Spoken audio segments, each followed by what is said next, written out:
Jalani hidup dengan penuh ketenangan. Kalau lu menjalani hidup dengan penuh kecemasan, hidup akan tampak seperti penjahat. Kalau lu tenang, hidup akan tampak seperti sahabat. Jadi pertanyaannya, ada nggak sih takdir?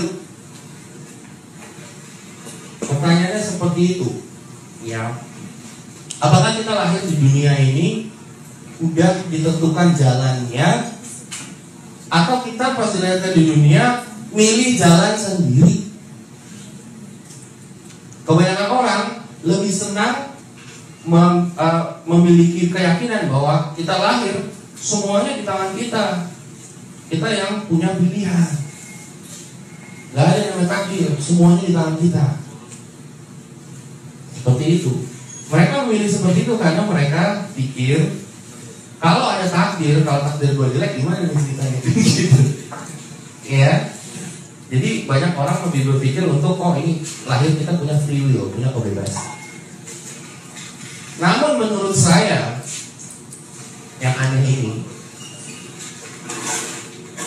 kalau kita mikir bahwa pada saat kita lahir kita punya pilihan atau free will, itu cuma alasan untuk menghibur diri kita aja sebenarnya. Sebenarnya takdir itu ada. Tapi karena menurut kita takdir itu ada jadi aib, lebih baik kita bohongin diri sendiri dengan bilang, oh enggak, ada free will. Seperti itu. Jadi kalau misalnya ada orang di depan kita todongin senjata, kan pahit nih gue bakal mati nih kan gitu misalnya. Lalu kita berpikir, aduh gue bakal mati nih, gimana nih? Tapi untuk menghibur diri, kita bilang, oh enggak, ini cuma mimpi, ini hanya mimpi. Jadi hubungannya sama takdir tadi, kalau kita bilang kita punya free will atau kebebasan untuk memilih, itu adalah kita cuma menghibur diri sendiri aja, menurut saya. Nah, jadi ceritanya seperti ini. Memang kadang-kadang seperti negative thinking ya. Tapi coba dengar dulu yang ingin saya sampaikan. Pada saat kita belum lahir, jiwa kita itu masih menyatu dengan alam semesta, atau kita menjadi bagian dari Tuhan. Sebelum kita lahir, kita tuh bagian dari Tuhan. Saya nggak punya waktu jelasin, pokoknya inti-intinya aja. Nah sekarang kalau kita ngomong Tuhan, Tuhan itu apa? Tuhan itu adalah segalanya. Benar nggak? Kalau kita di mikroskop zoom, paling kecil, hal paling kecil adalah atom atau partikel, benar nggak? Nah, jadi meja ini terbuat dari partikel, kamu terbuat dari partikel, jam tangan mahal ini terbuat dari partikel. Sombong kan? Sombong terselubung by the way. Kamera ini terbuat dari partikel, handphone terbuat dari partikel, semua kita terbuat dari partikel. Jadi wujudnya kita semua partikel. Kita bisa lihat ini bentuk kamera, ini ada orang, itu karena cahaya yang masuk yang menangkap partikel-partikel itu ditranslasi sama otak kita. Itu aja. Tapi semuanya ini sebenarnya partikel. Partikel di zoom lagi adalah energi. Energi tidak bisa diciptakan dan tidak bisa dimusnahkan. Definisi Tuhan kan tidak bisa diciptakan, tidak bisa dimusnahkan, alfa omega, benar nggak? Jadi Tuhan wujudnya apa? Energi. Tidak punya wujud, tapi dia bervibrasi. Kita pun energi. Pada saat kita mati, kita jadi energi lagi. Sekarang pun kita punya energi, kan gitu. Jadi kita datang dari keseluruhan alam semesta ini, bagian dari Tuhan. Pada saat kita mau masuk ke dalam rahim ibu kita sudah menentukan takdir kita sendiri. Oh nanti saya pengen hidup, namanya Anton, terus nanti pas lahirnya si ini, terus nanti setelah itu menjalani hidup begini, ketemu si ini, begini, matinya begini. Itu sudah kita tentukan sebelum lahir. Pada saat lahir, masuk jiwa kita, roh kita ke dalam tubuh, otak kita terlalu sempit atau terlalu kecil untuk menangkap informasi sebelum kita lahir, jadi kita lupa apa yang terjadi. Kalau kalian belajar biologi, otak kita ada bagian namanya RAS, Reticular Activating System. Dia cuma bisa menangkap informasi 7 bit informasi per detik, sedangkan yang masuk informasi pada kita adalah 11 juta bit per detik. Jadi dari 11 juta difilter jadi cuma 7. Banyak nggak? Banyak nggak tuh? Banyak ya, selisihnya. Jadi sebenarnya banyak yang nggak bisa kita lihat, banyak yang kita nggak bisa ingat.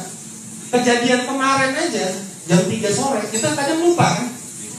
Kita tidur nih, kita bangun, kita ingat mimpi aja lupa. Kita ini pelupa, benar-benar pelupa. Nanti pada saat kita mati, roh kita menyatu kembali sama Allah Tuhan, kita ingat semua kita mau menjadi apa. Jadi sebelum kita masuk ke dalam rahim, kita sudah menentukan takdir kita loh. Bedakan takdir sama nasib ya. Nasib bisa dirubah, takdir nggak bisa dirubah.